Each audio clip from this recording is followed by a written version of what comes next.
Hello दोस्तों, नमस्कार। आप सबका बहुत बहुत दोस्तों स्वागत है आज की इस क्लास में। तो दोस्तों आज हम लोग एक बहुत ही महत्वपूर्ण टॉपिक आपका एंशिएंट हिस्ट्री।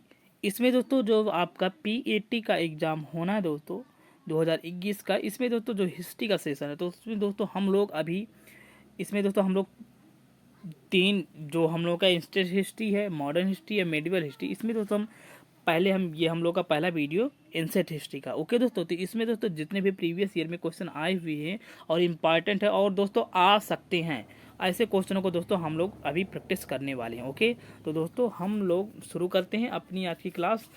तो दोस्तों हम लोगों का जो दोस्तों पहला क्वेश्चन है एंशिएंट हिस्ट्री का ही दोस्तों पूरा टॉपिक होने वाला आज का दोस्तों। ओके, और दोस्तों ये सारे के सारे क्वेश्चन दोस्तों बहुत ही ज़्यादा इंपॉर्टेंट है। ओके, क्योंकि ये प्रीवियस ईयर में दोस्तों एक या दो बार के आए हुए क्वेश्चन है। ओके, तो हम लोगों का दोस्तों पहला क्वेश्चन है। पहला क्वेश्चन दोस्तों कह रहा है कि सिंधु घाटी स्थल कालीबंगन या कालीबंगा किस प्रदेश में है। ओके दोस्तों, इसमें दोस्तों हम लोगों का ऑप्शन दोस्तों दे रखा है राजस्थान।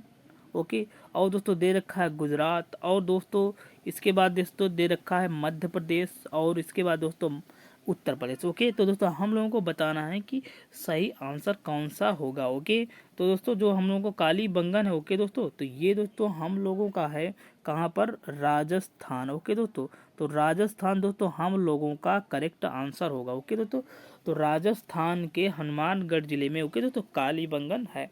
ओके, तो दोस्तों कालीबंगन दोस्तों ये फेमस किस लिए, तो दोस्तों यहाँ पर दोस्तों जो काले कलर की दोस्तों हम लोगों को चूड़ी मिली है। क्या जो चूड़ियाँ काले कलर की दोस्तों, चूड़ियों की वजह से दोस्तों किसकी दोस्तों, टेरिकोटा की दोस्तों पकी हुई मिट्टियों की चूड़ियों के कारण दोस्तों कालीबंगन हम लोगों का फेमस है। ओके दोस्तों, और दोस्तों ये दोस्तों किस नदी के किनारे बसा है दोस्तों कालीबंगन, तो घग्घर नदी। ओके, अब दोस्तों हम लोग नेक्स्ट क्वेश्चन है उसमें दोस्तों चलते हैं। नेक्स्ट क्वेश्चन दोस्तों हम लोगों का नेक्स्ट क्वेश्चन दोस्तों हम लोगों को कह रहा है कि हड़प्पा काल में मुद्राओं के लिए किस पदार्थ का प्रयोग किया जाता था। ओके दोस्तों, तो इसमें दोस्तों हम लोगों का ऑप्शन है कांसा, लोहा, सेल, खड़ी, तांबा। ओके, तो दोस्तों इसमें दोस्तों जो हम लोगों का करेक्ट आंसर होगा कि हड़प्पा काल के लोगों दोस्तों जो उन लोगों की मुद्राएं होती थी तो दोस्तों उसमें दोस्तों वो यूज करते थे सेल खड़ी। ओके, ये दोस्तों सेल खड़ी मिट्टी का एक प्रकार होता है। ओके, अब दोस्तों नेक्स्ट क्वेश्चन दोस्तों हम लोगों का तीसरा दोस्तों क्वेश्चन कह रहा है कि सिंधु घाटी सभ्यता के लोगों का जीवन किस प्रकार का था। ओके दोस्तों, ये इसे थोड़ा जूम कर लेते हैं। इसके बाद दोस्तों इसमें क्वेश्चन क्या कह रहा है, तीसरा क्वेश्चन है दोस्तों, कह रहा है दोस्तों कि सिंधु घाटी क्या हो रहा है।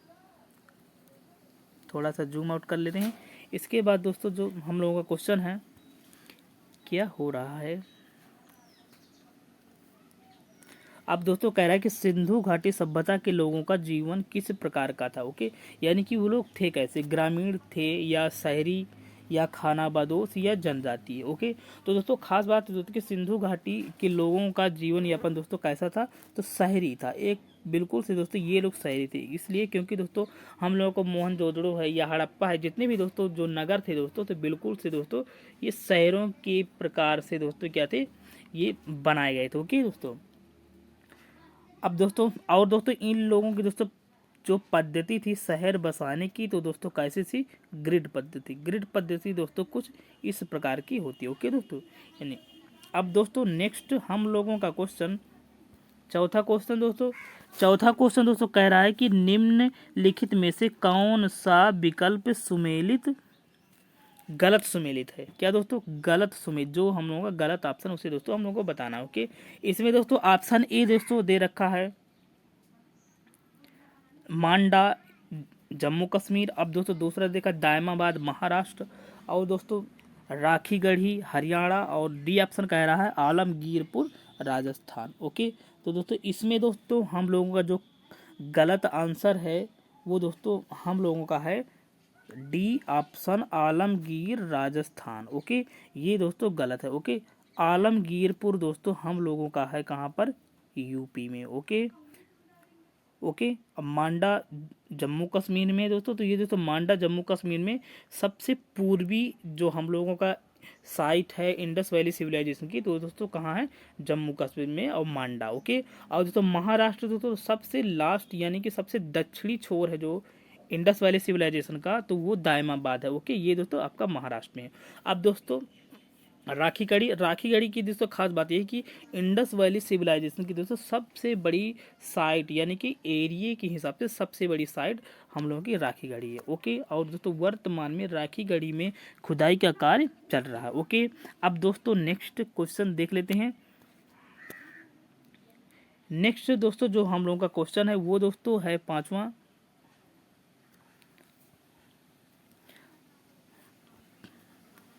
पांचवा क्वेश्चन दोस्तों क्या कह रहा है कि मोहनजोदड़ो से प्राप्त शिव की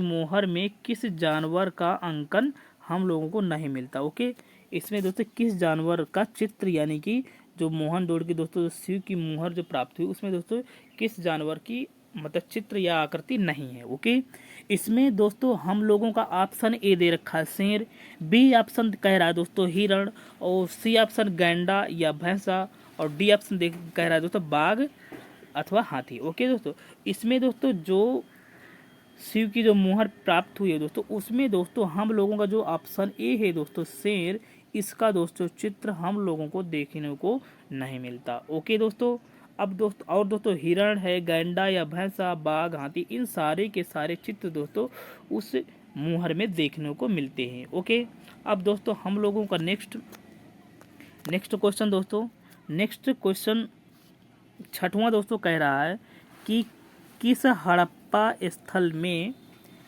एक उन्नत जल प्रबंधन प्रणाली का पता चला है। यानी कि जो हम लोग की हड़प्पन सिविलाइजेशन है या इंडस वैली सिविलाइजेशन, उसमें दोस्तों एक जो साइट है जिसमें उन्नत जल प्रबंधन प्रणाली के बारे में ज़्यादा से मतलब जानकारी मिलती है कि यहाँ पर एक उन्नत जल प्रबंधन प्रणाली रही होगी, तो दोस्तों वो साइट हमें बतानी है। तो दोस्तों पहली साइट दे रखी है दोस्तों लोथल, बी दे रखी है धौलावीरा, सी कालीबंगन, और डी कह रहा है आलमगीरपुर। ओके दोस्तों, तो दोस्तों इसमें हम लोगों का दोस्तों जो करेक्ट आंसर है वो दोस्तों है धौलावीरा। ओके, धौलावीरा में दोस्तों एक उन्नत जल प्रबंधन प्रणाली के बारे में पता चला है, क्योंकि दोस्तों यहाँ पर बहुत सारे दोस्तों जो पानी के कुंड होते हैं इस तरह के दोस्तों काफ़ी सारे दोस्तों यहाँ पर खुदाई के दौरान प्राप्त हुए हैं। ओके दोस्तों, अब नेक्स्ट क्वेश्चन दोस्तों हम लोगों का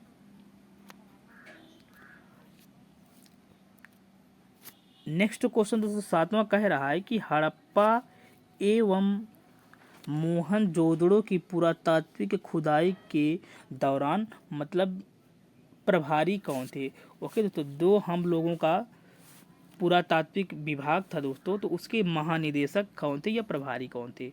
ओके दोस्तों, यानी कि इंडियन पुरातात्विक सर्वेक्षण विभाग था जो उस समय, तो दोस्तों हम लोग का जो ऑप्शन दे रखे हैं इसमें दोस्तों, तो लॉर्ड क्लाइव, बी ऑप्शन दे रखा sir John Marshall, C option Lord Cunningham, और डी ऑप्शन दोस्तों दे रखा है लॉर्ड कर्जन। ओके, तो दोस्तों उस समय दोस्तों दो महानिदेशक थे या प्रभारी थे भारतीय पुरातात्विक सर्वेक्षण विभाग के, तो दोस्तों उसमें दोस्तों ऑप्शन बी है जॉन मार्शल। ओके दोस्तों, जॉन मार्शल थे वो महानिदेशक। ओके दोस्तों, लेकिन दोस्तों जो हड़प्पा के दोस्तों जो उत्खनन करता थे हड़प्पा के, तो वो दोस्तों थे हम लोग के दयाराम साहनी और दो माधव स्वरूप शर्मा या वत्स, और इसके बाद दोस्तों जो मोहनजोदड़ो के थे दोस्तों खुदाई के उत्खनन करता, तो वो थे दोस्तों हम लोगों के राखाल दास बनर्जी। नेक्स्ट क्वेश्चन देखते हैं। नेक्स्ट क्वेश्चन हम लोगों का आठवां जो क्वेश्चन है दोस्तों वो कह रहा है कि वक्राकार ईंटें सिंधु सभ्यता के किस स्थान से मिली हैं। ओके दोस्तों, कौन सी ईंटें वक्राकार, तो दोस्तों इसमें दोस्तों हम लोगों की पहली साइट है ए लोथल, बी साइट है दोस्तों हम लोगों की कालीबंगन, और सी है चहुंदड़ो, और डी है हड़प्पा। ओके दोस्तों, जो दोस्तों वक्राकार ईंटें तो हर जगह से दोस्तों मिली, लेकिन जो वक्राकार थी यानी कि टेढ़ी ईंटें वो दोस्तों हम लोगों को देखने को मिलती है कालीबंगन से। ओके दोस्तों, तो कालीबंगन दोस्तों हम लोगों का करेक्ट आंसर हो जाएगा। ओके, अब नेक्स्ट क्वेश्चन दोस्तों देखते हैं। नेक्स्ट क्वेश्चन कह रहा है 9वां, कह रहा है कि निम्नलिखित में से कौन सा विकल्प गलत सुमेलित है। कौन सा दोस्तों, यानी कि जो मैच नहीं है। ओके, गलत सुमेलित है। तो उससे इसमें दोस्तों देखा, इसमें दोस्तों एक तरफ साइट्स का नाम है और जो एक तरफ है नदी का नाम। ओके, तो पहला दोस्तों ऑप्शन है हड़प्पा नदी, इसमें रावी दे रखी है। मोहनजोदड़ो, इसमें नदी दोस्तों ब्यास दे रखी है। सी ऑप्शन लोथल, इसमें भोगवा नदी दे रखी है। कालीबंगन के लिए दोस्तों नदी दे रखी घग्गर। ओके, तो दोस्तों इसमें जो हम लोगों का मेल नहीं खाता वो है दोस्तों ऑप्शन बी, ब्यास और मोहनजोदड़ो। ओके, क्योंकि दोस्तों मोहनजोदड़ो जो दोस्तों साइट्स है इंडस वैली सिविलाइजेशन की, इसमें दोस्तों ये नदी गलत है, ब्यास नहीं है दोस्तों, इसकी जगह नदी होनी चाहिए थी हम लोगों की सिंधु। ओके, और हड़प्पा की है रावी सही है, लोथल की भोगवा सही है, और दोस्तों कालीबंगन घग्गर ये बिल्कुल करेक्ट है। ओके, अब दोस्तों नेक्स्ट क्वेश्चन देखते हैं दोस्तों 10वां क्वेश्चन। इसमें दोस्तों 10वां क्वेश्चन दोस्तों हम लोग कह रहा है कि सिंधु सभ्यता में बृहत स्नानागार, क्या दोस्तों, सिंधु सभ्यता में बृहत स्नानागार यानी कि बड़ा सा स्नानागार कहाँ से प्राप्त हुआ है या कहाँ से मिला है। ओके, तो इसमें दोस्तों साइड से ए का नाम दे रखा हड़प्पा, बी मोहनजोदड़ो, सी लोथल और डी कालीबंगन। ओके, तो दोस्तों हम लोगों का दोस्तों जो करेक्ट आंसर होगा वो है ऑप्शन बी, मोहनजोदड़ो। ओके दोस्तों जो हम लोग का बृहत स्नानागार मिला है तो वो दोस्तों कहाँ से मिला है, मोहनजोदड़ो से। ओके, और दोस्तों मोहनजोदड़ो से ही दोस्तों वो जो हम लोगों की मिली थी पशुपतिनाथ की मूर्ति, वो दोस्तों मोहनजोदड़ो से ही मिली थी। और दोस्तों मोहनजोदड़ो से मिलने वाली दोस्तों एक नर्तकी की कांस्य मूर्ति भी दोस्तों हम लोगों को मोहनजोदड़ो से ही मिली है। ओके, नेक्स्ट क्वेश्चन दोस्तों बढ़ते हैं अपने नेक्स्ट क्वेश्चन में। नेक्स्ट क्वेश्चन हम लोगों को क्या कह रहा है, इसमें दोस्तों कह रहा है, अब दोस्तों हम लोग वैदिक इरा में आ गए हैं।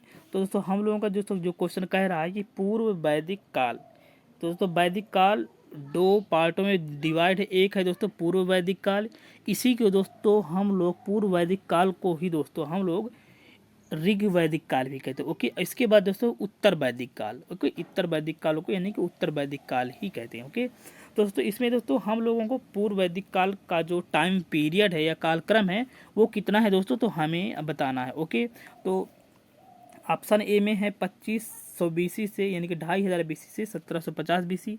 इसके बाद दोस्तों 1500 BC से 1000 BC। सी ऑप्शन 1000 BC से 600 BC और डी है दोस्तों 600 BC से 600 AD। ओके, तो दोस्तों हम लोगों का इसमें दोस्तों जो करेक्ट आंसर होगा पूर्व वैदिक काल का, दोस्तों ऑप्शन हम लोगों का हो 1500 BC से 1000 BC। ओके, पूर्व वैदिक काल का या संस्कृति का जो कालक्रम है दोस्तों, तो वो है 1500 BC से लगाकर 1000 BC तक। ओके, और दोस्तों अगर कहीं इसी को दोस्तों ऋग वैदिक काल भी कहते हैं। ओके, लेकिन दोस्तों जो हम लोग को उत्तर वैदिक का है तो उत्तर वैदिक का हम लोगों का ऑप्शन है सी। ओके, लेकिन हम लोग का पूर्व वैदिक का बी ऑप्शन। ओके, अब दोस्तों नेक्स्ट क्वेश्चन दोस्तों हम लोगों को क्या कह रहा है, इसमें दोस्तों कह रहा है कि आर शब्द का शाब्दिक अर्थ क्या है। ओके, आर्य शब्द का शाब्दिक अर्थ क्या है। ऑप्शन ए कह रहा है वीर या योद्धा, बी ऑप्शन कह रहा है श्रेष्ठ या कुलीन, सी ऑप्शन यज्ञकर्ता या पुरोहित, और डी ऑप्शन बोल रहा है दोस्तों विद्वान। ओके, तो दोस्तों इसमें जो हम लोगों का करेक्ट आंसर दोस्तों होने वाला है वो है ऑप्शन बी, श्रेष्ठ या कुलीन। ओके दोस्तों, ये दोस्तों हम लोगों का करेक्ट आंसर है। ओके, अब नेक्स्ट क्वेश्चन दोस्तों ये दोस्तों सारे के सारे क्वेश्चन दोस्तों प्रीवियस ईयर एग्जाम के पूछे हुए क्वेश्चन है। ओके, अब दोस्तों हम लोगों का नेक्स्ट क्वेश्चन 13वां दोस्तों कह रहा है कि किस वेद में प्राचीन वैदिक युग की संस्कृति के बारे में जानकारी मिलती है या सूचना मिलती है। ओके, ऑप्शन ए दोस्तों दे रखा है ऋग्वेद, बी ऑप्शन यजुर्वेद और सी ऑप्शन अथर्ववेद और डी ऑप्शन दे रखा है हम लोगों का सामवेद। ओके, तो दोस्तों इसमें दोस्तों जो प्राचीन वैदिक सभ्यता है या ऋग वैदिक काल है। ओके दोस्तों, इसमें दोस्तों तो हम लोगों का ऑप्शन है ए ऋग्वेद। ओके दोस्तों, ऋग्वेद। इसलिए दोस्तों प्राचीन वैदिक युग को हम लोग ऋग्वेद यानी कि ऋग्वैदिक इरा या ऋग्वैदिक काल भी कहते हैं। ओके, अब दोस्तों नेक्स्ट क्वेश्चन दोस्तों, ये दोस्तों कह रहा है कि सत्यमेव जयते किस उपनिषद से लिया गया है। ओके, तो दोस्तों हम लोगों को दे रखा है ऑप्शन ए कह रहा है कठ उपनिषद, बी ऑप्शन मुंडको उपनिषद और ईश उपनिषद, डी ऑप्शन बृहदारण्यक। ओके, तो हम लोगों का जो दोस्तों इसमें करेक्ट आंसर होगा दोस्तों, तो वो है दोस्तों बी ऑप्शन मुंडको उपनिषद। ओके, ये दोस्तों मुंडक उपनिषद दोस्तों करेक्ट आंसर होगा, सत्यमेव जयते जिस उपनिषद से लिया गया है उसके लिए। ओके दोस्तों, नेक्स्ट क्वेश्चन हम लोगों का है 15वां दोस्तों, कह रहा है कि भारतीय संगीत का आदि ग्रंथ किसे कहा जाता है। ओके, तो दोस्तों भारतीय संगीत का आदि ग्रंथ के लिए ऑप्शन दे रखा है ए ऋग्वेद, बी ऑप्शन दे रखा है दोस्तों उपनिषद, सी ऑप्शन इसमें दोस्तों कह रहा है यजुर्वेद और डी ऑप्शन दोस्तों सामवेद कह रहा है। ओके दोस्तों, इसमें दोस्तों हम लोगों का जो करेक्ट आंसर होगा दोस्तों, तो वो होगा हम लोगों का सामवेद। ओके, यानी कि सामवेद में दोस्तों जो यानी कि हम लोग इसमें दोस्तों गद्य के अलावा दोस्तों इसमें दोस्तों पद्य के रूप में दोस्तों ये हम लोगों का सामवेद लिखा गया है। इसलिए दोस्तों इसे हम लोग दोस्तों क्या कहते हैं, भारतीय संगीत का आदि ग्रंथ कहते हैं सामवेद को। ओके दोस्तों, नेक्स्ट हम लोगों का क्वेश्चन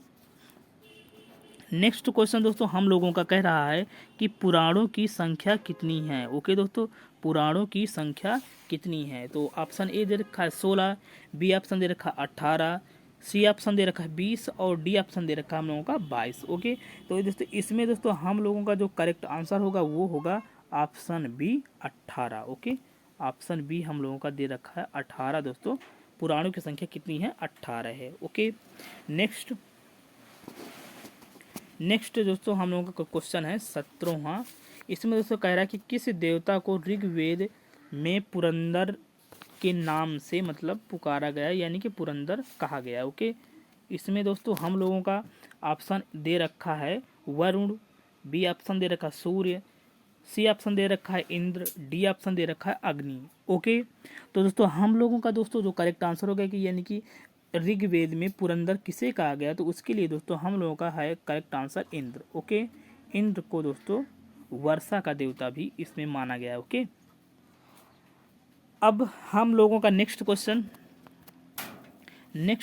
दोस्तों कह रहा है कि गायत्री मंत्र किस पुस्तक से लिया गया है। ओके, इसमें दोस्तों ऑप्शन दे रखे हैं ऋग्वेद, यजुर्वेद, अथर्ववेद, सामवेद। ओके, तो इसमें दोस्तों हम लोगों का जो करेक्ट आंसर है वो ऑप्शन ए है ऋग्वेद। ओके, ऋग्वेद दोस्तों हम लोगों का जो गायत्री मंत्र है वो दोस्तों ऋग्वेद से लिया गया है। ओके, अब नेक्स्ट क्वेश्चन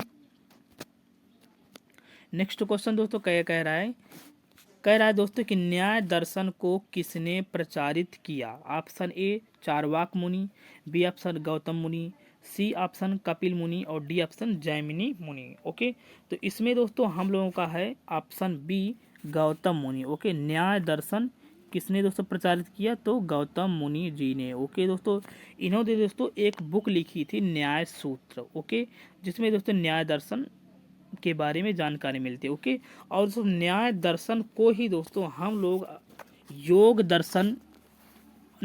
न्याय दर्शन की तरह ही दोस्तों योग यानी कि न्याय सूत्र की तरह ही दोस्तों पतंजलि मुनि ने दोस्तों योग दर्शन लिखा है। ओके, या योग दर्शन को ही दोस्तों पूरक दर्शन या शाख दर्शन कहते हैं। ओके, तो इसी तरह का दोस्तों हम लोग का न्याय दर्शन यानी कि जो न्याय सूत्र है वो लिखा गया है गौतम मुनि के द्वारा। ओके, नेक्स्ट क्वेश्चन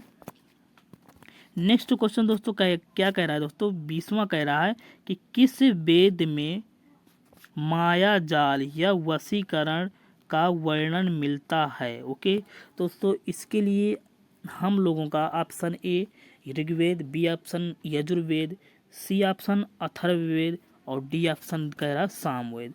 इसमें दोस्तों हम लोगों का जो करेक्ट आंसर यानी कि जो वशीकरण या मायाजाल जैसी चीज़ों का दोस्तों किसमें हम लोगों को वर्णन मिलता है, तो वो है दोस्तों हम लोगों का C option Atharvaveda. Okay, Atharvaveda दोस्तों इसके लिए दोस्तों हम लोगों का करेक्ट आंसर होगा। ओके, नेक्स्ट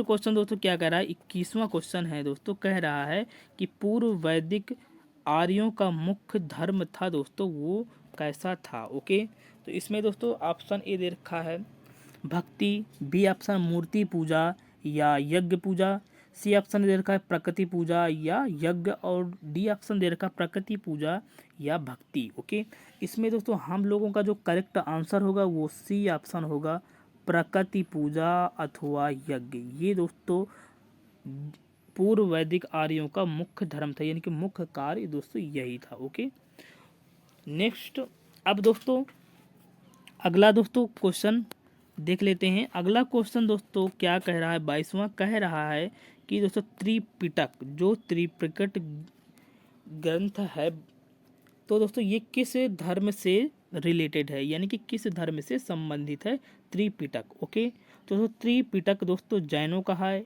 या बौद्धों का या पारसियों का या हिंदुओं का। ओके, तो त्रिपिटक ग्रंथ दोस्तों है तो ये हम लोगों का बौद्ध रिलीजियन से मेल खाता है। ओके दोस्तों, त्रिपिटक में दोस्तों 3 पार्ट हैं। ओके, और दोस्तों त्रिपिटक दोस्तों पाली भाषा में लिखा गया है। ओके, अब नेक्स्ट क्वेश्चन दोस्तों देख लेते हैं। नेक्स्ट क्वेश्चन कह रहा है कि महात्मा बुद्ध ने किस स्थान पर महापरिनिर्वाण प्राप्त किया था। ऑप्शन ए दोस्तों कह रहा है कुशीनारा, बी ऑप्शन कह रहा है हम लोगों का कपिल वस्तु, सी ऑप्शन कह रहा है पावापुरी, और डी ऑप्शन दोस्तों कह रहा है लुम्बिनी। ओके दोस्तों, तो इसमें दोस्तों हम लोगों का जो करेक्ट आंसर होगा, यानी कि जो हम लोगों के महात्मा बुद्ध थे यानी कि महापरिनिर्वाण, इन्हें कहाँ पर प्राप्त हुआ था। ओके, महापरिनिर्वाण से दोस्तों हम लोगों का मतलब है यानी कि उनकी डेथ कहाँ पर हुई थी। ओके दोस्तों, इसके लिए दोस्तों हम लोगों का जो करंट आंसर होगा करेक्ट वो दोस्तों होगा कुशीनारा। ओके दोस्तों, कुशीनारा हम लोगों का करेक्ट आंसर हो जाएगा। ओके, कुशीनारा में दोस्तों वर्तमान में ये गोरखपुर में पड़ता है कुशीनारा। ओके, तो दोस्तों जो डेथ हुई थी तो वो कुशीनारा में हुई थी महात्मा बुद्ध जी की। ओके, अब दोस्तों अब हम लोगों का नेक्स्ट क्वेश्चन होगा वो क्या कह रहा है। नेक्स्ट क्वेश्चन दोस्तों कह रहा है कि प्राचीनतम विश्वविद्यालय कहाँ पर है। ओके, ए ऑप्शन कह रहा है गंधार, बी ऑप्शन कह रहा है कन्नौज, सी नालंदा, डी कह रहा है वैशाली। इसमें दोस्तों हम लोगों का जो करेक्ट आंसर होगा वो दोस्तों होगा सी ऑप्शन नालंदा। ओके, प्राचीनतम विश्वविद्यालय नालंदा। ओके, इसके अलावा दोस्तों तक्षशिला भी है, लेकिन तक्षशिला हम लोगों का ऑप्शन में नहीं दे रखा, तो कौन सा होगा C option Nalanda. Okay, next question दोस्तों क्या कह रहा है। नेक्स्ट क्वेश्चन दोस्तों कह रहा है कि बौद्ध धर्म और जैन धर्म दोनों के उपदेश किस के शासन काल में दिए गए हैं। Option A Bimbisara, B option कह रहा है अशोक, और सी ऑप्शन बिंदुसार, और डी ऑप्शन अकबर। ओके, इसमें दोस्तों हम लोगों का यानी कि जो गौतम बुद्ध थे या जैन मुनि महावीर थे, उन्होंने दोस्तों दोनों ने किसके शासनकाल में मतलब अपने उपदेश दिए हैं। ओके, तो दोस्तों वो दोस्तों हम लोगों के किंग थे बिंबिसार। ओके दोस्तों, और दोस्तों बिंबिसार के ही पुत्र का नाम दोस्तों हम लोग लेते हैं अजातशत्रु। ओके, और इसके बाद उदयन। ओके, तो बिंबिसार की हत्या करने के बाद दोस्तों अजातशत्रु किंग बना, और अजातशत्रु की हत्या करने के बाद उदयन राजा बना। और दोस्तों ये दो हार्यक वंश से यानी कि बिलोंग करते थे ये लोग, बिंबिसार वगैरह। ओके, और दोस्तों अशोक हम लोगों के मौर्य वंश यानी कि बिंदुसार के पिता थे अशोक। ओके, अकबर ये तो मुगल वंश के थे। ओके, नेक्स्ट क्वेश्चन दोस्तों क्या कह रहा है। नेक्स्ट क्वेश्चन हम लोगों को दोस्तों कह रहा है कि गौतम बुद्ध ने अपना पहला उपदेश, ओके, गौतम बुद्ध ने अपना पहला उपदेश कहाँ पर दिया था? ऑप्शन ए बोध गया, ऑप्शन बी लुम्बिनी, और सी ऑप्शन सारनाथ, और डी ऑप्शन कुशीनारा में। ओके दोस्तों, इसमें दोस्तों हम लोगों का जो करेक्ट आंसर होगा कि कहाँ पर इन्होंने अपना पहला उपदेश दिया, तो वो था दोस्तों हम लोगों का आंसर सारनाथ। सारनाथ नहीं, बोध गया। बोध गया में दोस्तों ये दोस्तों अपना पहला उपदेश दिया था। ओके, और दोस्तों इस पहले उपदेश को ही दोस्तों हम लोग कहते हैं धर्म चक्र प्रवर्तन। ओके, अब दोस्तों नेक्स्ट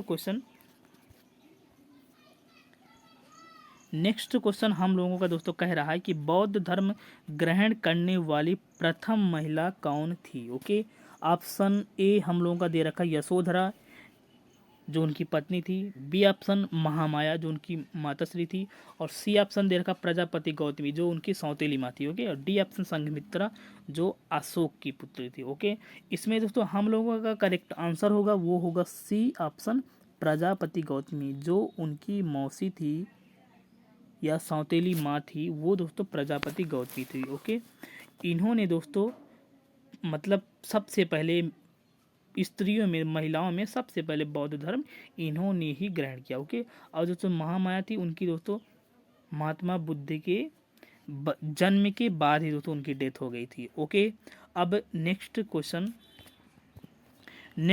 दोस्तों हम लोगों का 28वां क्या कह रहा है कि सिद्धार्थ को यानी कि महात्मा बुद्ध को ज्ञान कहाँ पर प्राप्त हुआ था? ओके, ऑप्शन ए कह रहा है काशी, बी ऑप्शन कह रहा है सारनाथ, सी ऑप्शन कुशीनगर या कुशीनारा, डी ऑप्शन कह रहा है बोध गया। ओके, तो दोस्तों इनको दोस्तों ज्ञान कहाँ पर प्राप्त हुआ था? ओके, तो इसका दोस्तों हम लोगों का जो करेक्ट आंसर होगा यानी कि इन्हें दोस्तों जब यानी कि निरंजना नदी किनारे इन्हें एक पीपल के वृक्ष के किनारे ज्ञान प्राप्त हुआ, तो दोस्तों वो हम लोगों का था बोध गया में। ओके, बोध गया में दोस्तों बैसाख पूर्णिमा के दिन, ओके, यानी कि रात में निरंजना नदी किनारे। ओके, ये तो बहुत इंपॉर्टेंट क्वेश्चन, निरंजना नदी अगर पूछ ले तो निरंजना बताना है। ओके, तो दोस्तों हम लोगों का करेक्ट आंसर क्या, टिक तो लगाए नहीं, बोध गया। ओके, अब दोस्तों नेक्स्ट क्वेश्चन देख लेते हैं। नेक्स्ट क्वेश्चन दोस्तों कह रहा है कि बुद्ध के ग्रह त्याग का प्रतीक क्या है? ओके, घोड़ा, बी ऑप्शन कह रहा है हाथी, सी ऑप्शन बैल, डी ऑप्शन कह रहा है पीपल का पेड़। ओके, इसमें दोस्तों हम लोगों का जो करेक्ट आंसर ग्रह त्याग का जो प्रतीक है वो दोस्तों है घोड़ा। ओके, घोड़ा दोस्तों महात्मा बुद्ध के ग्रह त्याग का प्रतीक है। ओके, और तो अगर हम लोग बैल की बात करें तो यौवन के लिए है, पीपल दोस्तों ज्ञान की प्राप्ति का प्रतीक है, और हाथी जो है ये गर्भ काल का प्रतीक है। ओके, महात्मा बुद्ध के। ओके, नेक्स्ट हम लोगों का क्वेश्चन दोस्तों जो है 30वां, वो दोस्तों कह रहा है कि बुद्ध ने सर्वाधिक उपदेश कहाँ पर दिए? ओके, ये दोस्तों काफ़ी ज़्यादा इंपॉर्टेंट क्वेश्चन है। तो दोस्तों इसका दोस्तों हम लोगों का जो करेक्ट आंसर होगा पहले option Pavapuri, B option Shravasti, C option Lumbini, D option Sarnath. इसमें दोस्तों हम लोगों का जो करेक्ट आंसर होगा तो वो होगा B option Shravasti. Okay, Shravasti में महात्मा बुद्ध ने सबसे ज़्यादा उपदेश श्रावस्ती में ही दिए। ओके, और दोस्तों ये जितने भी उपदेश होते थे वो दोस्तों पाली भाषा में ही होते थे। ओके, और दोस्तों कई सारे राज्य हैं जहाँ पर कौशल था उस समय का, वहाँ पर भी दोस्तों उन्होंने उपदेश दिए। वैशाली था, वहाँ पर भी दोस्तों कौशाम्बी था, और भी कई सारे थे जहाँ पर इन्होंने उपदेश दिए। ओके, नेक्स्ट दोस्तों हम लोगों का जो क्वेश्चन है दोस्तों तो कह रहा है कि किस जैन रचना में 16 महाजनपदों की सूची या उनका उल्लेख मिलता है? वो तो दोस्तों वो कौन सी बुक है? किसके लिए? जैन बुक हमें बतानी है। ओके, तो ऑप्शन ए दोस्तों दे रखा है भगवती सूत्र, बी ऑप्शन दे रखा है 14 पर्व, सी ऑप्शन दोस्तों कह रहा है अचरांग सूत्र, और डी ऑप्शन दे रखा है पिटक। ओके, इसमें दोस्तों जो बौद्ध जो यानी कि जो जैन ग्रंथ है या जैन रचना है दोस्तों, तो वो है दोस्तों भगवती सूत्र। ओके, भगवती सूत्र में दोस्तों हम लोगों को 16 महाजनपदों की जानकारी मिलती है। ओके, और इसकी अगर दोस्तों जैन रचना दोस्तों पूछ ली जाती तो उसमें दोस्तों हम लोगों का होता अंगुत्तर निकाय। ओके, जैन के लिए यानी कि बौद्ध धर्म के लिए, यानी कि बौद्ध धर्म की ऐसी कौन सी बुक थी जिसमें 16 महाजनपदों की जानकारी मिलती है, तो उसके लिए दोस्तों हम लोगों का ऑप्शन होता अंगुत्तर निकाय। और दोस्तों जैन के लिए दोस्तों हम लोगों का होगा भगवती सूत्र। ओके, नेक्स्ट दोस्तों, नेक्स्ट हम लोगों का दोस्तों जो क्वेश्चन है वो दोस्तों कह रहा है कि बौद्ध संगीतियों के 4 आयोजकों का सही क्रम क्या है। यानी कि दोस्तों बौद्ध धर्म के लिए दोस्तों 4 संगीतियाँ हुई हैं या इन्हें हम लोग बौद्ध सभाएं भी कहते हैं। ओके, ये दोस्तों कहाँ कहाँ पर हुई हैं। ओके, तो इसमें दोस्तों मैं बता रहा हूँ इसमें दोस्तों कि जो हम लोगों की दोस्तों पहली बौद्ध संगीति थी या बौद्ध सभा थी दोस्तों, वो दोस्तों हुई थी राजगृह में। और दोस्तों किसके शासन काल में हुई थी? अजात शत्रु के। ओके, और दोस्तों जो हम लोगों की दूसरी संगीति थी दोस्तों वो थी कालाशोक के शासनकाल में, जो शिशुनाग वंश के थे उनके शासनकाल में हुई कालाशोक के। ओके, वैशाली में। और दोस्तों जो हम लोगों की डी हुई दोस्तों, वो डी यानी कि चौथे नंबर की बौद्ध संगीति, वो दोस्तों तीसरे की, वो दोस्तों अशोक के शासनकाल में पाटलिपुत्र में हुई। ओके, और दोस्तों जो चौथी संगीति थी वो दोस्तों कनिष्क के शासनकाल में कुंडलवन में हुई। ओके, इसका दोस्तों ऑप्शन हम लोगों का सही होगा डी ऑप्शन, अजात शत्रु, कालाशोक, अशोक, कनिष्क। ओके, अब दोस्तों कनिष्क दोस्तों हम लोगों के कुषाण वंश के शासक थे। और दोस्तों जो हम लोगों के अशोक थे ये मौर्य वंश के, और कालाशोक जो थे दोस्तों ये शिशुनाग वंश के, और अजातशत्रु जो हम लोगों के बिंबिसार के पुत्र थे ये दोस्तों हर्यक वंश के किंग थे। ओके, अब दोस्तों नेक्स्ट क्वेश्चन हम लोगों का, नेक्स्ट दोस्तों क्वेश्चन कह रहा है कि निम्नलिखित में से वह कौन है जिसका नाम देव नाम प्रियदर्शी भी था। ओके, इसमें दोस्तों ऑप्शन ए दे रखा है अशोक, बी ऑप्शन दे रखा है चंद्रगुप्त, सी ऑप्शन गौतम बुद्ध, और डी ऑप्शन भगवान महावीर।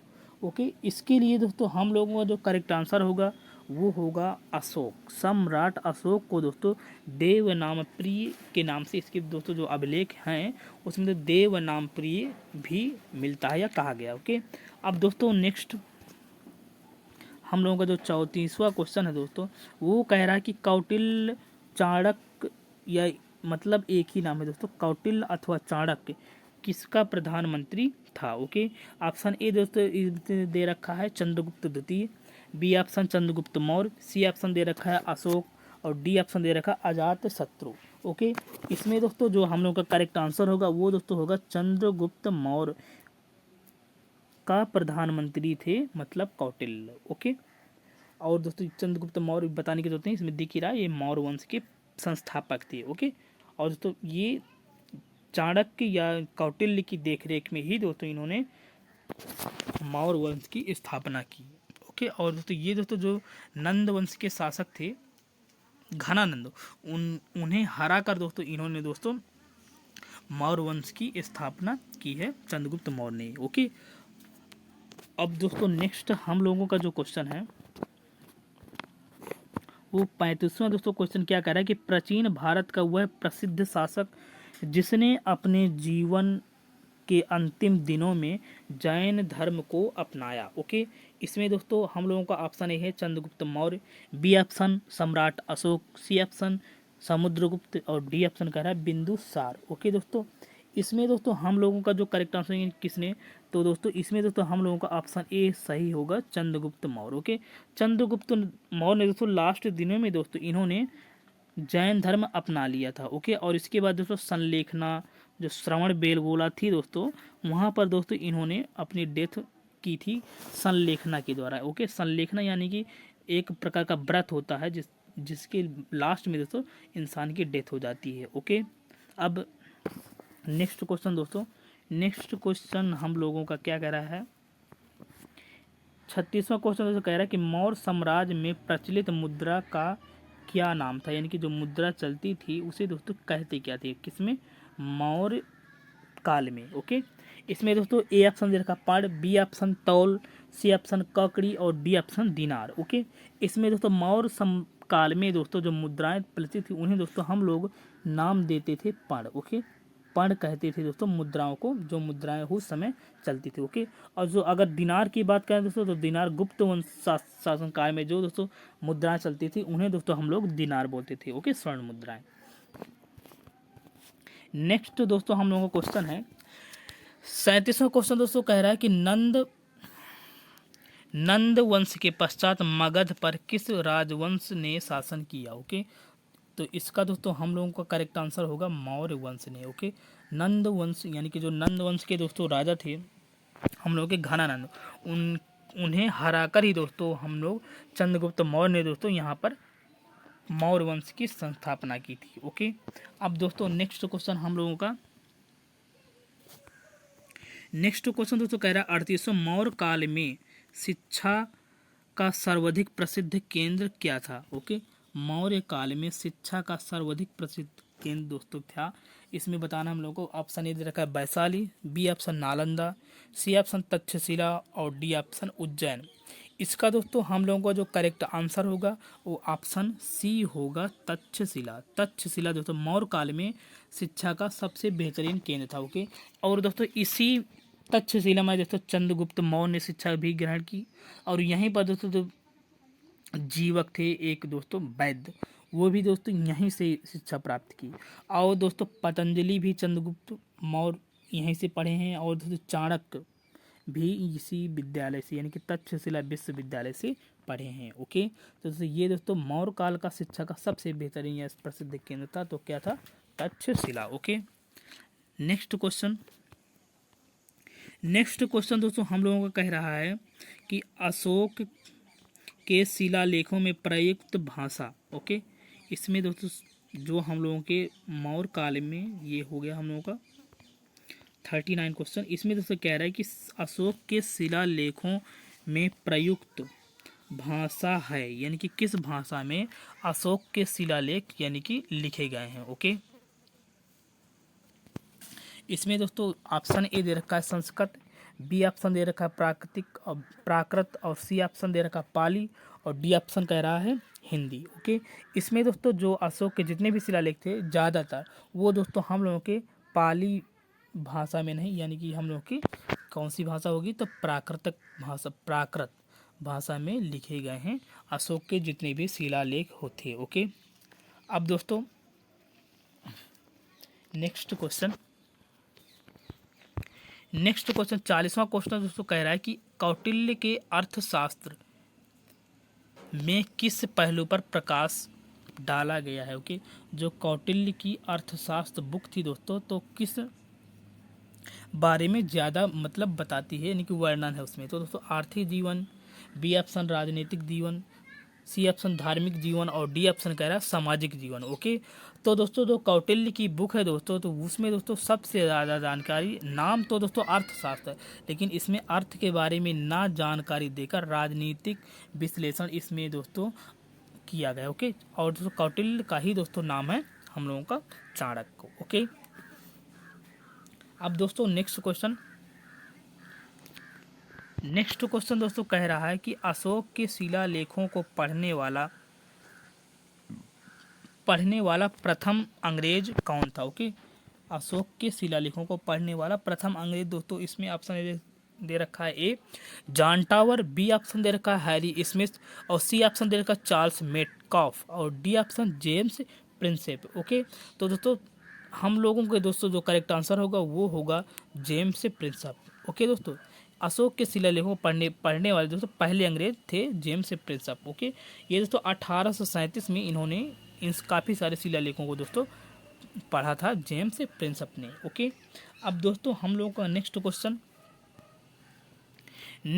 दोस्तों क्या कह रहा है, नेक्स्ट क्वेश्चन दोस्तों कह रहा है कि कलिंग युद्ध की विजय तथा क्षत्रियों के डेथ होने का या अब बाकी जो क्षत्रिय थे उनके बारे में जो वर्णन है वो अशोक के किस शिलालेख में है। ऑप्शन ए रखा है शिलालेख पहला, बी ऑप्शन दूसरा शिलालेख, सी ऑप्शन मतलब हम लोग का 7वां शिलालेख और 7वां नहीं 12वां, और दोस्तों डी ऑप्शन दे रखा है 13वां शिलालेख। ओके, ये दोस्तों हम लोगों का 13 है रोमन नंबर में। ओके, तो दोस्तों हम लोगों का जो करेक्ट आंसर होगा वो डी ऑप्शन होगा शिलालेख नंबर 13वां। ओके, इसी में दोस्तों जो कलिंग युद्ध हुआ दोस्तों कलिंग युद्ध हुआ 261 BC में। ओके, ईसा पूर्व में। ओके, तो दोस्तों इसमें दोस्तों अशोक ने इसमें दोस्तों विजय भी प्राप्त की कलिंग युद्ध में। तो दोस्तों इसमें 13वां शिलालेख में इसकी दोस्तों जानकारी मिलती है कलिंग युद्ध की। और दोस्तों कुछ सारे जो पड़ोसी क्षत्रिय थे उनका भी वर्णन 13वें शिलालेख में मिलता है। ओके, और दोस्तों और ये शिलालेख दोस्तों प्राकृतिक भाषा में लिखा गया और जो इसकी लिपि थी वो थी दोस्तों ब्राह्मी लिपि। ओके, अब दोस्तों नेक्स्ट क्वेश्चन दोस्तों कह रहा है गुप्त वंश का संस्थापक कौन था।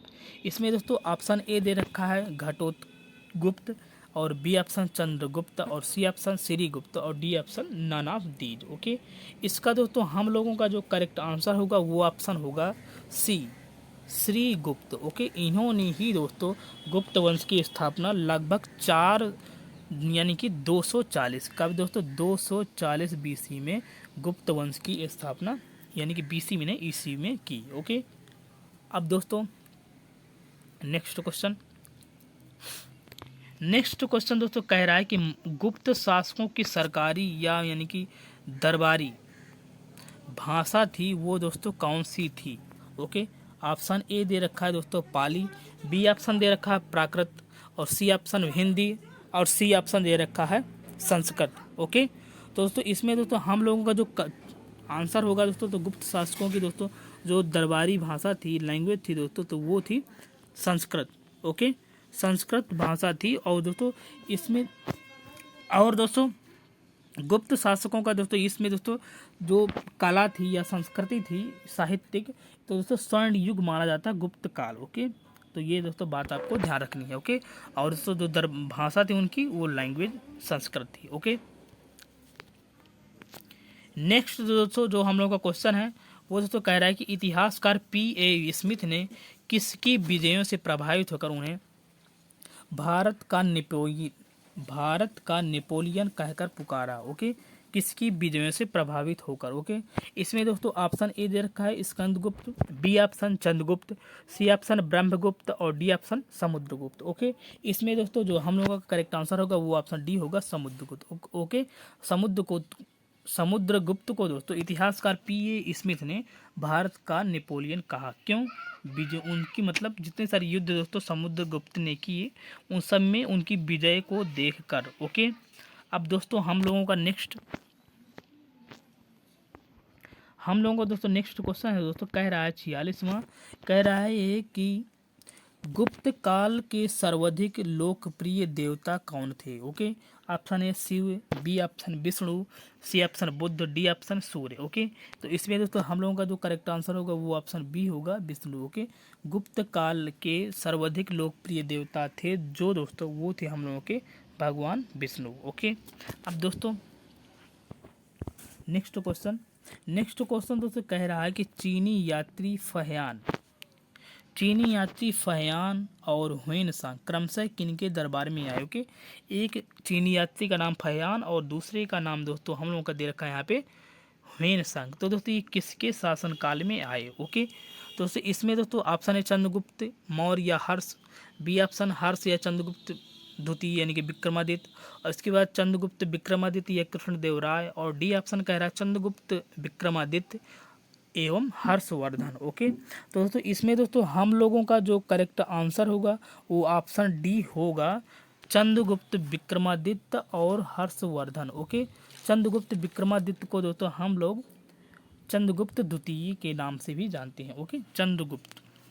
ओके, तो दोस्तों चंद्रगुप्त के शासनकाल में दोस्तों फहियान आए और ह्वेनसांग दोस्तों हर्षवर्धन के शासनकाल में। ओके, और दोस्तों नेक्स्ट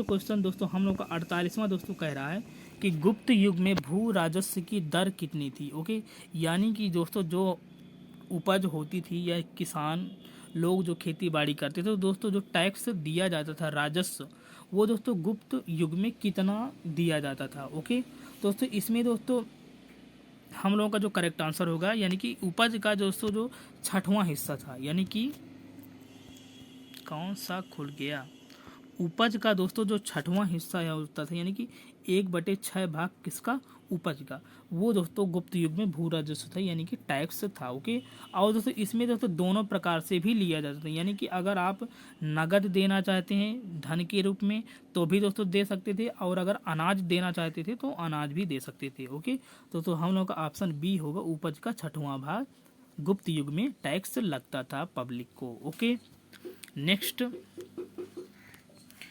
दोस्तों जो हम लोगों का क्वेश्चन है वो दोस्तों कह रहा है कि किस वंश के शासकों ने मंदिरों एवं ब्राह्मणों को सबसे अधिक ग्राम अनुदान में दिए दान में। ओके, तो इसमें दोस्तों कह रहा है ऑप्शन ए गुप्त वंश, बी ऑप्शन कह रहा है पाल वंश, सी ऑप्शन राष्ट्रकूट और डी ऑप्शन कह रहा है प्रतिहार वंश। ओके, इसमें दोस्तों हम लोगों का जो करेक्ट आंसर होगा वो गुप्त वंश होगा। ओके दोस्तों, गुप्त वंश में दोस्तों सबसे ज़्यादा शासकों ने मंदिर और ब्राह्मणों के लिए गांव यानी कि ग्राम दान में दिए। ओके, अब दोस्तों नेक्स्ट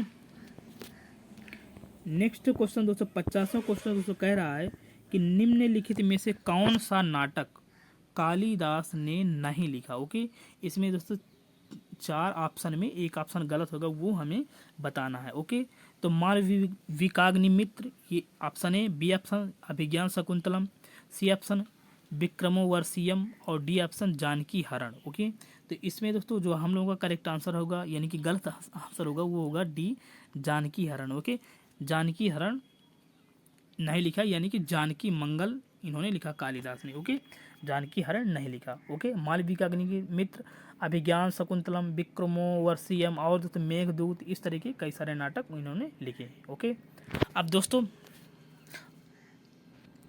जो कालिदास थे दोस्तों ये चंद्रगुप्त विक्रमादित्य यानी कि चंद्रगुप्त द्वितीय के शासनकाल के दोस्तों ये विद्वान थे। ओके, दरबारी नवरत्न थे। ओके, अब नेक्स्ट क्वेश्चन 51 नंबर का दोस्तों क्वेश्चन कह रहा है कि बाल विवाह की प्रथा आरंभ हुई थी किस काल में। ओके, ऑप्शन ए दे रखा है मौर्य काल, बी ऑप्शन कह रहा है कुषाण वंश या कुषाण काल, या सी ऑप्शन गुप्त काल और डी ऑप्शन कह रहा है हर्षवर्धन काल। ओके, इसमें दोस्तों जो हम लोगों का करेक्ट आंसर होगा दोस्तों तो वो होगा हम लोगों का गुप्त काल। ओके, गुप्त काल में दोस्तों बाल विवाह की जो प्रथा थी दोस्तों वो लगभग गुप्त काल से ही शुरू हुई थी। ओके, अब दोस्तों नेक्स्ट क्वेश्चन दोस्तों कह रहा है कि सोने के सर्वाधिक सिक्के किस काल में जारी हुए। ओके, या जारी किए गए सोने के सर्वाधिक सिक्के। ओके, ऑप्शन ए दोस्तों कह रहा है कुषाण काल में, बी ऑप्शन कह रहा है गुप्त काल में, सी ऑप्शन कह रहा है मौर्य काल में और डी ऑप्शन कह रहा है हिंद यवन काल में। ओके, तो दोस्तों सोने के सबसे ज़्यादा सिक्के जो जारी किए गए हैं वो दोस्तों किए गए हैं गुप्त काल में। ऑप्शन बी हम लोगों का दोस्तों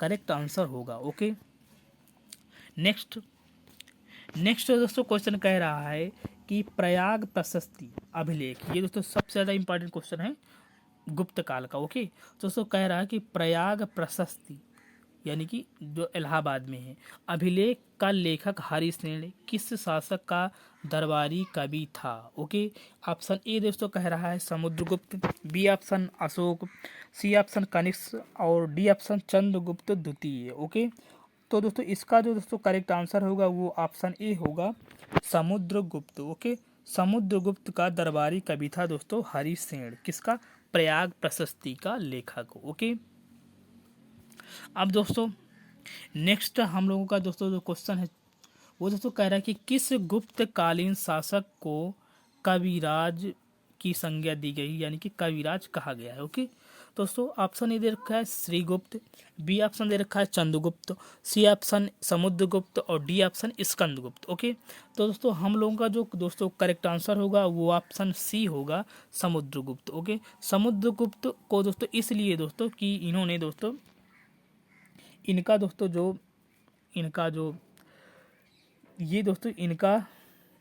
जो एक पसंदीदा कार्य था दोस्तों तो वो था दोस्तों ये नाटक वगैरह दोस्तों संस्कृत में लिखे हैं। ओके, तो इस वजह से दोस्तों इन्हें कविराज भी कहा गया है। ओके, क्योंकि दोस्तों इन्होंने कई सारे नाटक की बुक लिखी हैं। ओके, अब दोस्तों नेक्स्ट जो हम लोगों का क्वेश्चन होगा वो दोस्तों कह रहा है कि थानेश्वर में वर्धन वंश या पुष्यभूति वंश की स्थापना किसने की थी। ओके, थानेश्वर में वर्धन वंश की स्थापना किसने की थी या इसी को पुष्यभूति वंश भी कहते हैं। तो ऑप्शन दोस्तों ए कह रहा है राज्यवर्धन, बी ऑप्शन कह रहा है आदित्यवर्धन, सी ऑप्शन कह रहा है पुष्यभूति वर्धन और डी ऑप्शन नरवर्धन। ओके, तो इसका दोस्तों हम लोगों का दोस्तों जो करेक्ट आंसर होगा वो ऑप्शन सी होगा, पुष्यभूति वर्धन। ओके, ये दोस्तों वर्धन वंश जिसमें दोस्तों हर्षवर्धन बहुत ही ज़्यादा फेमस किंग हुए हैं दोस्तों।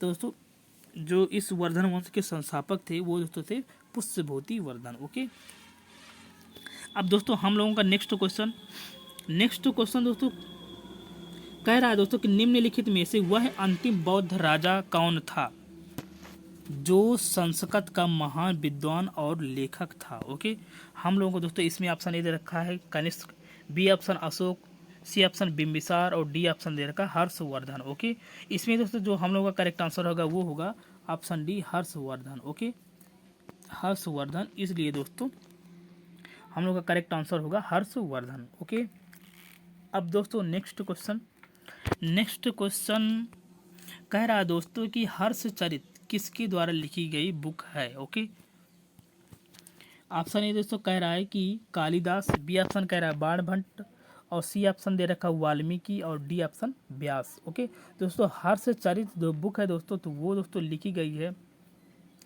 बाणभट्ट के द्वारा। ओके, और दोस्तों बाणभट्ट ने एक बुक और लिखी है कादम्बरी करके, इन्होंने दोस्तों एक बुक और लिखी है हर्षचरित के अलावा कादम्बरी। ओके, अब दोस्तों नेक्स्ट ये दोस्तों हर्षवर्धन की बायोग्राफी है। ओके, अब दोस्तों नेक्स्ट क्वेश्चन दोस्तों कह रहा है कि हर्ष एवं पुलकेशिन द्वितीय के मध्य जो युद्ध हुआ उसकी जानकारी किस अभिलेख से मिलती है। ओके, जो हर्ष और पुलकेशिन के मध्य दोस्तों युद्ध हुआ उसकी जानकारी किस अभिलेख से मिलती है। ओके, तो इसका दोस्तों जो करेक्ट आंसर होगा वो होगा ऑप्शन ए एहोल अभिलेख। ओके, एहोल अभिलेख। ओके, इसमें दोस्तों जो हर्षवर्धन थे और दोस्तों वर्धन वंश के किंग और दोस्तों हर्षवर्धन दोस्तों जो शासक थे ये दोस्तों थे हम लोगों के थानेश्वर, और दोस्तों इसके बाद दोस्तों थानेश्वर से इन्होंने अपनी राजधानी ट्रांसफ़र कर दी थी कन्नौज में। ओके, और दोस्तों पुलिकेशन थे दोस्तों ये दोस्तों वातापी के राजा थे, कहाँ के,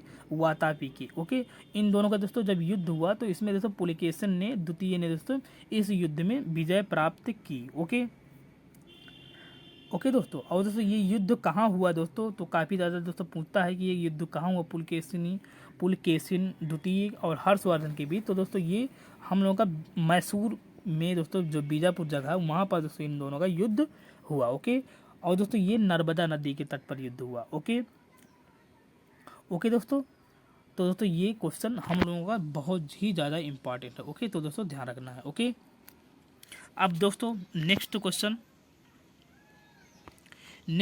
दोस्तों कह रहा है हर्षवर्धन अपनी धार्मिक सभा कहाँ पर किया करता था। ओके, ये दोस्तों भी काफ़ी ज़्यादा इंपॉर्टेंट क्वेश्चन है।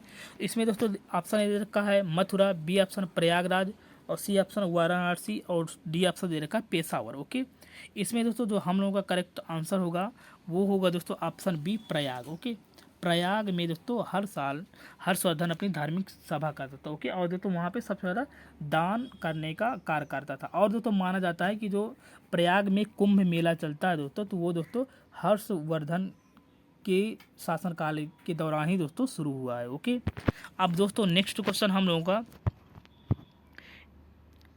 दोस्तों क्वेश्चन कह रहा है कि नागानंद रत्नावली एवं प्रियदर्शिका नाटकों के नाटककार या इनके लेखक कौन हैं। ओके, नागानंद रत्नावली और प्रियदर्शिका ये दोस्तों नाटक हैं, ये किसने लिखा। ऑप्शन ए देखा Banabhatta, B option Vishakhadatta, C option Vatsyayana और डी ऑप्शन हर्षवर्धन। ओके, तो इसके जो क्वेश्चन का आंसर होगा दोस्तों वो होगा हर्षवर्धन। ओके, हर्षवर्धन। अब दोस्तों हम लोगों का दोस्तों नेक्स्ट क्वेश्चन दोस्तों कह रहा है कि उस शासक का नाम क्या है जिसने विजय स्तंभ का निर्माण कर आया था। ओके, ऑप्शन ए दे रखा है Rana Kumbha, B option Rana Sanga, C option Rana Ratan Singh और D option Rana Hammir. Okay, इसमें दोस्तों जो हम लोगों का करेक्ट आंसर होगा वो ऑप्शन ए होगा राणा कुंभा ने ही दोस्तों विजय स्तंभ का मतलब बनवाया था। ओके, और दोस्तों ये दोस्तों कहाँ, ये दोस्तों जो राणा कुंभा थे दोस्तों ये चित्तौड़गढ़ के यानी कि मेवाड़ के शासक थे राणा कुंभा। ओके, और दोस्तों जो खिलजी वंश की दोस्तों जो सेना थी उनसे दोस्तों इन्होंने जब राणा कुंभा ने विजय प्राप्ति की, तब दोस्तों लगभग 1440 के आसपास दोस्तों इन्होंने विजय स्तंभ की स्थापना करवाई यानी कि बनवाया। ओके, अब दोस्तों नेक्स्ट क्वेश्चन हम लोगों का दोस्तों कह रहा है कि निम्नलिखित में से भारत में पहली बार आक्रमण करने वाला कौन थे, यानी कि किस कैटेगरी के, अफगान थे या मंगोल थे या अरबियन थे या तुर्की थे। ओके, इसमें दोस्तों हम लोगों का जो करेक्ट आंसर होगा वो ऑप्शन सी होगा, अरब। भारत में पहली बार विदेशी जो आक्रमणकारी थे दोस्तों तो अरब लोग थे। ओके ओके, यानी कि पहली बार आक्रमण। अब दोस्तों नेक्स्ट हम लोगों का अगला क्वेश्चन दोस्तों कह रहा है कि पृथ्वीराज रासो निम्नलिखित में से किसने लिखा था। ओके, ऑप्शन ए कह रहा है Bhavabhuti, B option Jayadev, C option Chand Bardai और डी ऑप्शन कह रहा है बाण भट्ट। ओके, अब दोस्तों इसमें दोस्तों हम लोगों का जो करेक्ट आंसर होगा वो दोस्तों किसने लिखा, तो इसमें दोस्तों हम लोगों का है ऑप्शन सी चंद बरदाई ने। ओके, जो पृथ्वीराज रासो दोस्तों जो पृथ्वीराज चौहान की बायोग्राफी है तो दोस्तों चंद बरदाई उन्हीं का दोस्तों जो कवि था उन्होंने दोस्तों लिखी थी। ओके, अब दोस्तों नेक्स्ट हम लोगों का जो क्वेश्चन होगा वो दोस्तों कह रहा है कि सोमनाथ मंदिर पर 1025 ईस्वी में महमूद गजनवी के द्वारा जब आक्रमण किया गया तब दोस्तों गुजरात के शासक थे वो कौन थे। ओके, उनका दोस्तों हम लोग को नाम बताना है। ओके, सोमनाथ मंदिर के दौरान जो महमूद गजनवी आक्रमण किया तो दोस्तों गुजरात के शासक कौन थे। ओके, इसमें दोस्तों ऑप्शन इधर का Bhimdev first, Bhimdev second, Mulraj first, इसमें और डी ऑप्शन का है नानाबदेव। ओके, इसमें दोस्तों जो हम लोग का करेक्ट आंसर होगा वो ऑप्शन ए है भीमदेव फर्स्ट। ओके, ये दोस्तों भीमदेव सोलंकी वंश के किंग थे भीमदेव फर्स्ट। ओके, जब गुजरात में दोस्तों सोमनाथ आक्रमण हुआ महमूद गजनवी के द्वारा तब दोस्तों ये वहाँ के किंग थे। ओके, और वहाँ से दोस्तों भाग गए थे जब सोमनाथ में आक्रमण किया गया था तब। ओके, और दोस्तों इसी के बाद दोस्तों एक भीमदेव सेकंड का नाम भी दोस्तों आता, तो जब दोस्तों मोहम्मद गोरी ने दोस्तों इंडिया में आक्रमण किया तब दोस्तों भीमदेव सेकंड थे, उन्होंने दोस्तों मोहम्मद गोरी को हराया और दोस्तों उसे भगाया बुरी तरह से। ओके, तो वो दोस्तों भीमदेव सेकंड थे और महमूद गजनवी के लिए भीमदेव फर्स्ट थे। ओके, अब दोस्तों नेक्स्ट हम लोगों का क्वेश्चन है वो दोस्तों कह रहा है कि विक्रमशिला जो विश्वविद्यालय है वो दोस्तों उसके दोस्तों संस्थापक कौन थे। ऑप्शन ए कह रहा है देवपाल, बी ऑप्शन कह रहा है धर्मपाल और सी ऑप्शन न्यायपाल और डी ऑप्शन कह रहा है नरेंद्र पाल। ओके, तो दोस्तों इसमें दोस्तों जो हम लोग का करेक्ट आंसर होगा वो बी होगा धर्मपाल। ओके, विक्रमशिला के संस्थापक धर्मपाल थे। ओके, और दोस्तों ये दोस्तों विक्रमशिला हम लोग बिहार के भागलपुर में हैं और दोस्तों इसकी स्थापना जब कराई गई थी वो दोस्तों लगभग 1775 से 800